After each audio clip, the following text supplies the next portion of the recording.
Little quick touch on why Mondraker. Mondraker was one of the first brands to pioneer these long reaches, rider forward geometry, long top tubes, slack head tube angles. They've got that combined with floating suspension geometry. They use a top tier level of carbon fiber. Not everybody does use top tier level of carbon fiber.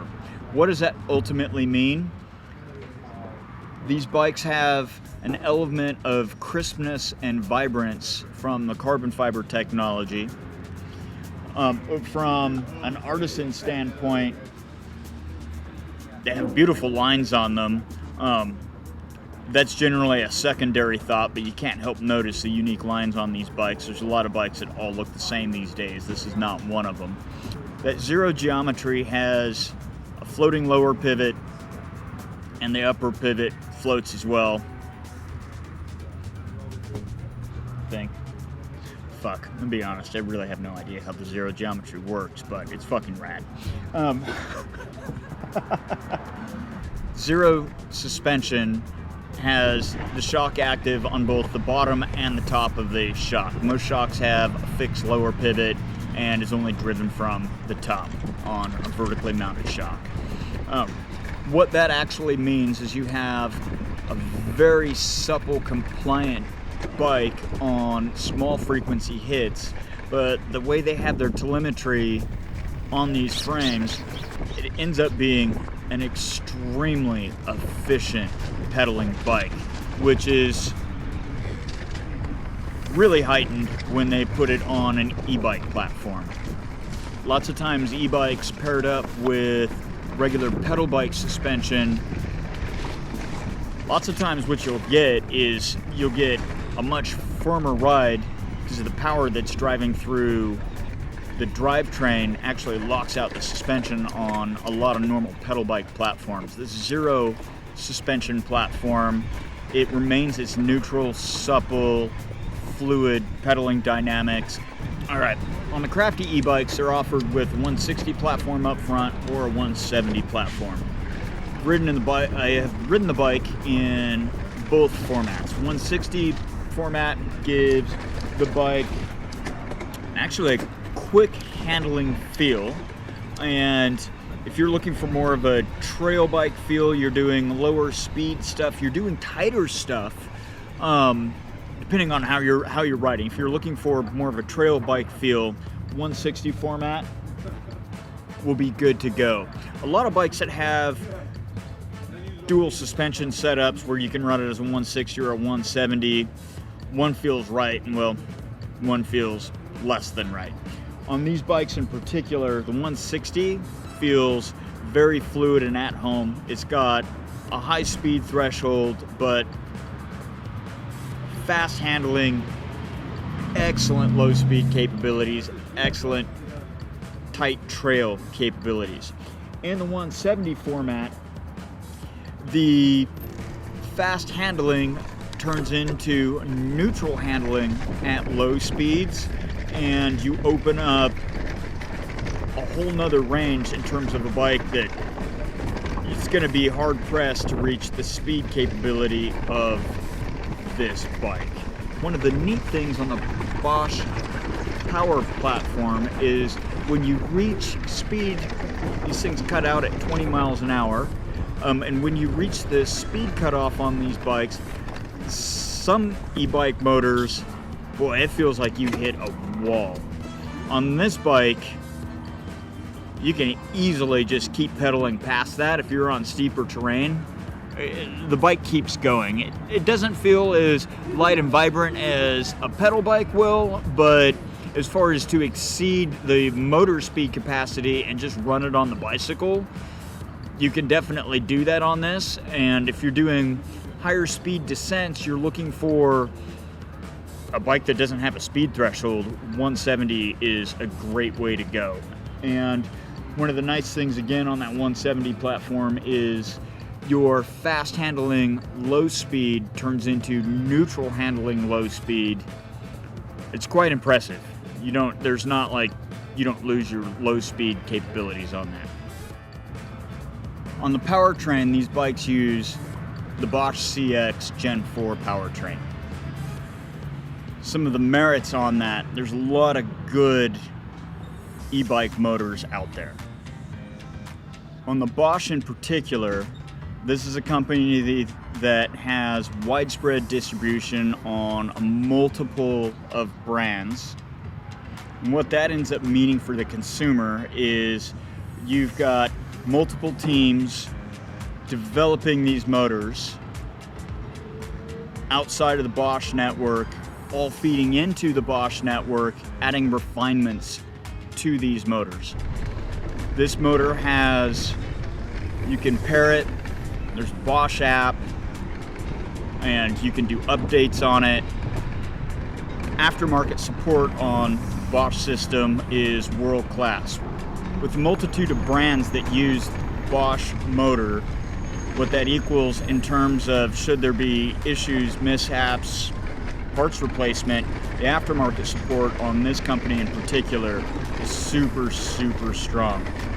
Eco mode ends up being a tad easier to ride than a standard pedal bike of similar size. It's a fairly easy ask to go out on a ride with your mates that have regular pedal bikes. You're not just automatically riding away from them and having a super boring ride. Like, you can actually go and ride in eco mode and hang out with your friends if you're going out for a freaking rip. You got regular pedal bikes and e-bikes in there. This bike has 4 different modes. The next one up is Tour Plus. Tour Plus, you want a light day and you're going out for a long ride. Generally on Tour Plus, I can bust out a 30-mile ride on this thing in Tour Plus. Much easier than riding in Eco, and you're definitely riding an e-bike. The e-mountain bike mode. Got a couple of things about it that are really rad. One is the transition on and the transition off are a little bit softer than turbo mode, so stopping and starting on steeps, easy, intuitive. Turbo mode, stopping and starting on steeps, where it does transition into power nice and seamlessly, it's a lot of power. The eMTB mode transitions much softer, and the more power you give it, the more power it gives you. What's nice on that mode is actually pedaling it, sprinting it. It's pretty much feels like you're having a superhero day, and the pedaling dynamics are very similar to what you would experience on a pedal bike, except for it's much easier. It's very smooth transition on and off. The power threshold is enough for when you're going and you're charging up and lunging up stuff. You've got enough power there where it's intuitive, where you need to be putting out max effort. It's not so much effort provided for the bike that it's disruptive. On turbo mode, pedaling that thing on flats and roads. I just did Joplin last weekend. Joplin's about a 25-mile ride. I live in a trail destination location, so I can ride that ride from my driveway. Ends up being about a 25-mile ride, 5,300 feet of climbing. I did the climb in eco mode and tour mode, and the first half of the ride, all climbing. Second half of the ride, I rode it in eMTB down Joplin. It's got super tight switchbacks. This is where the geometry came in on this bike. The super tight switchbacks at the beginning of that trail, very easy to maneuver and get around. Going through rock gardens, ultimate stability from the bike. eMTB mode, when I would get on the gas, it was the right amount of power to have the bike do what I wanted it to do.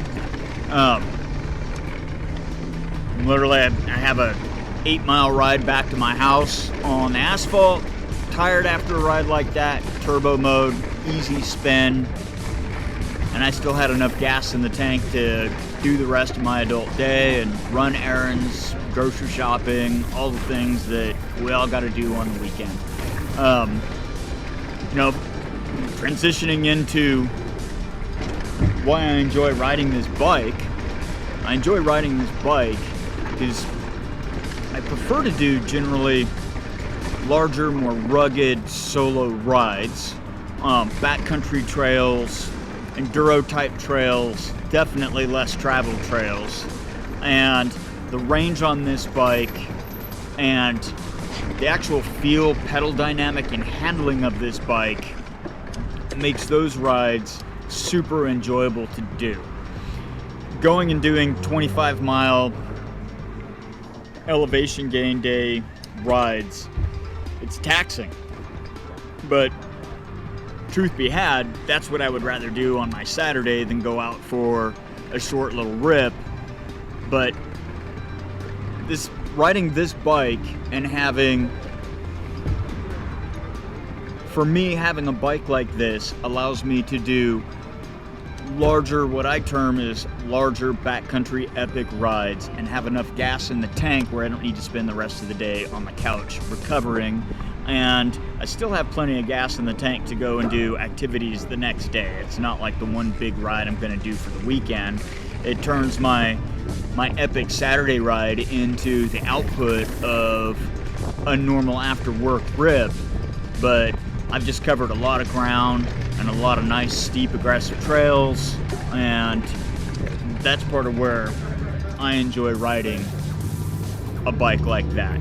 On a regular trail bike, regular pedal trail bike, I can go do rides like that, but I have to put a little bit more focus onto my level of fitness. I have to put a little bit more focus on hydration, how I'm fueling my body. I have to put a little bit more effort into it, and it's not such a, it's not like a passing fancy, like, oh, I just want to go out and do this big epic. Like, I got to put a little bit more effort into it. Having a bike like this turns those big epic days, like I say, more into the level of effort on a nice hard after work ride, and opens my realm of possibilities on what I can do on a bicycle in terms of time and energy output. This bike really opens up what I have available to me on those terms. What else you want?